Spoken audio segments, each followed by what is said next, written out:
I'm Gene Diaz. I'm Executive Director for St. Joseph Community Land Trust.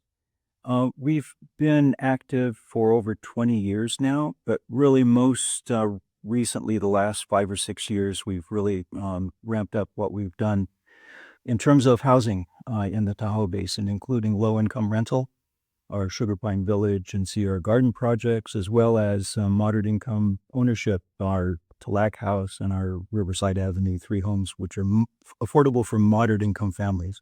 Yeah, actually, there are two strategies that we think are very important that we're pursuing right now. One is I just mentioned the new housing projects that we've done, the rental and the moderate income ownership. We've just launched a new program, our Tahoe Affordable Home Ownership Enabling Program, where our goal is to preserve the existing naturally occurring affordable housing rather than going out and finding lots and building housing and going through the entitlement process.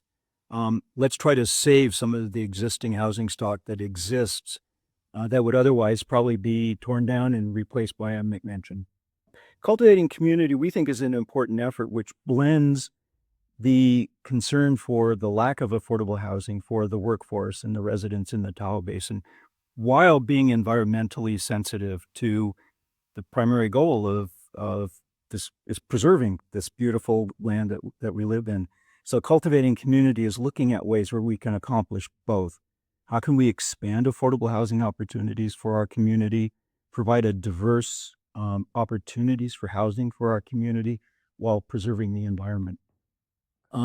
If you go to a restaurant and you want to be sure that there's wait staff that can serve you, cooks that can make your dinner, go to a resort and have staff there to take care of your needs, being able to provide housing for the full range of people that live and work in the basin is critical. If you look at new construction, it really is important that the new construction follow all of the important requirements for building environmentally conscious buildings, being sure that we preserve the water quality, that we do what we can to eliminate air pollution by providing housing here in the basin rather than having people commute across the mountain. So there are various ways where I think we can help provide a sense of community while preserving the environment and building new housing in the environmentally conscious way, and preserving the existing housing so it's not torn down and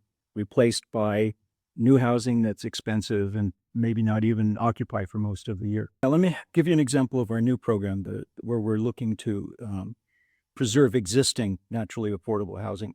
A lot of the older homes in especially South Lake Tahoe, some of them don't have driveways. They've been built a long time ago. They don't have driveways. The current landscaping isn't BMP friendly.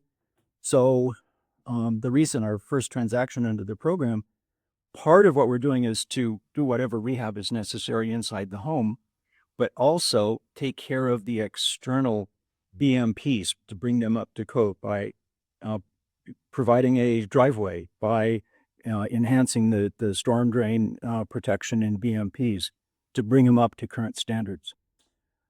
The problems get worse and worse and worse. If we don't find ways to expand housing, to preserve existing housing in environmentally sensitive ways, the problem of retaining and recruiting staff, people for the employers here in the basin, for providing the full range of housing that's needed for the sense of community, the opportunity would be lost if we do nothing, and problems would just get worse. I mentioned it before, but I think it's providing a full range of housing opportunities that are needed for our workforce. Or the employers need to attract and retain employees so they can take care of the people who live here and come here and enjoy coming here for a vacation. So it really is a full range of housing opportunities for the workforce and also for the people who live here. Building new homes, full range of affordability, and new homes where it makes environmental sense. Preserving existing housing stock. There can be more economies if you do multifamily. It could be perhaps cheaper on a per unit basis than a single family home. But I think we need to look for opportunities to do both. Our low-income rental projects, those are all multifamily, large 76-unit in Sierra Garden, 248 units for Sugar Pine Village. Our ownership homes are single-family homes. So you need to be able, you should look at the full range of housing types as well as the range of housing affordability. It's about 1,100 square feet, I think. Community land trust is an interesting model. It bifurcates ownership of property. What I mean by that is the community land trust will own the land in perpetuity. The community land trust will then, for example, Riverside Homes, 3 lots that we got from the city of South Lake Tahoe. Thank you very much. We built new homes. We sold those homes. The homes were purchased by moderate income families that have children that worked here, will retain working here. They now are owners instead of renters, but they don't own the land. The community land trust retains ownership of the land, and under the ground lease, we monitor the use of the home to be sure it's properly maintained, and most importantly, resale restrictions. The homeowner can sell anytime they want, but when they do sell, they have to sell to another moderate income qualified family at the same level of affordability, which is based on changes in area median income. So it retains its permanent level of affordability through several generations of families, right? So we now have in our 4 moderate income ownership homes, very happy families. They couldn't own a home before. Now they own a home. They're building equity. They're building equity because every month they make their mortgage payment. They're building up principal amortization. Plus, as area median income changes, the difference between what they can sell versus what they bought continues to go up. So the proof is in the pudding. And I think more and more, this is a concept that's being accepted in California, and not just the United States, but now it's a global international model that's been used more and more successfully. I'm a founding member of the California Community Land Trust Network, and when we created the network, there were probably 7, 8 active community land trusts, mostly in the Bay Area. There are probably 30 or 40 community land trusts in California, and growing all the time, doing different things. The community land trust is a flexible model. I don't think there's another community land trust like ours. We're the only by state, California and Nevada, community land trust that exists.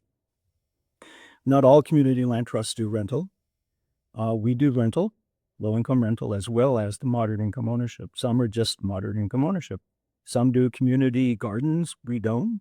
So it's a very flexible model that is being applied by different community land trusts based on what that community needs.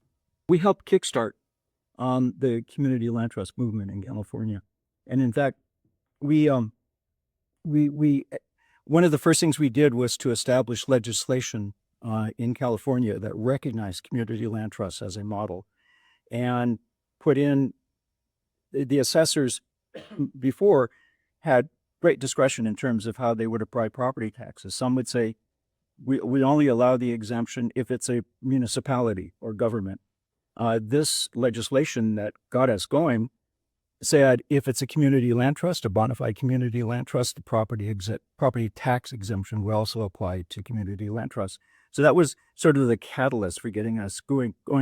In fact, I was just testifying in Sacramento on Wednesday about an extension of property tax exemption bill for community land trusts in California.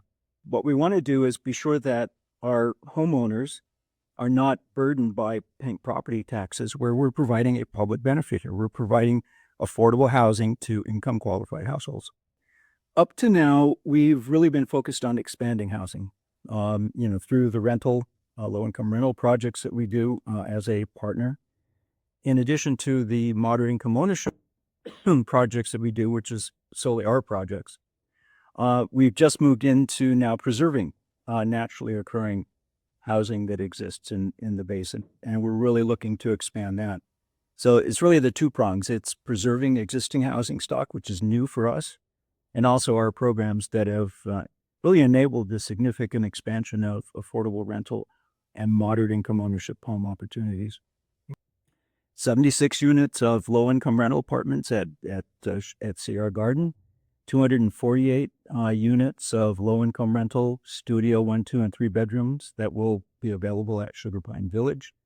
And we now have 4 homes that that we built new for moderate income ownership, plus the new home that we have, the Osborne home, under our Tahoe Affordable Home Ownership Enabling Program. So great results, we think. We want to do more. Well, multifamily, Sugar Pine Village, we started 2 years ago. Phase 1 is fully occupied. Phase 2 is fully occupied. Phase 3, we will start the lease up later this year. Phase 4, we're still working on the financing. So it's a large project, so it's going to take multi-years to do that. One of the amazing things in this community was so supportive. The entitlement process, which usually takes several years, especially for a project of this size, the community all came together. City of South Lake Tahoe, TRPA, the community, we finished that entitlement process in 6 months, which is unheard of for a project in California. We talked about, we do multifamily housing. So directing development coverage toward multifamily workforce housing, that's certainly part of the effort. Scaling fees to reflect project size and impact, that's critical. Anything that can be done to streamline the process, to reduce the load of fees and expenses in building new housing, those are all important steps to help us expand housing opportunities for the Tahoe Basin.